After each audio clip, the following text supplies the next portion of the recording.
নামাজ না পড়াটা বলেন কাফেরের কাজ।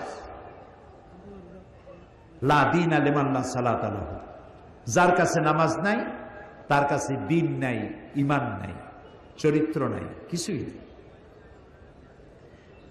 নবী করিম সাল্লাল্লাহু আলাইহি ওয়াসাল্লামের জীবনের শেষ নামাজও তিনি জামাতে আদায় করেছিলেন। সুবহানাল্লাহ।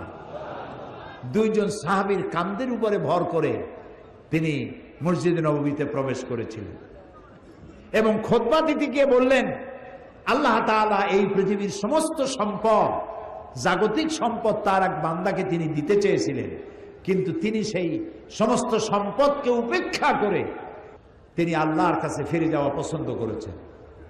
কেউ কিছু বুঝতে পারে নাই। হযরত আবু বকর রাদিয়াল্লাহু তাআলা আনহু তিনি কাঁদতেছিলেন।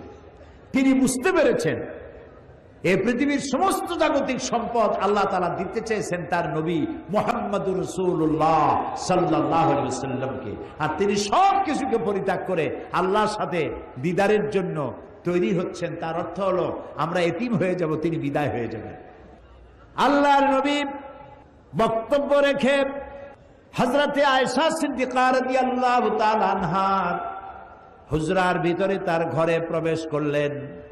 ইন্তেকালের 5 দিন আগে থেকেই প্রচন্ড জ্বরে তিনি আক্রান্ত ছিলেন, মাথায় যন্ত্রণা ছিল, গায়ে ভীষণ জ্বর ছিল।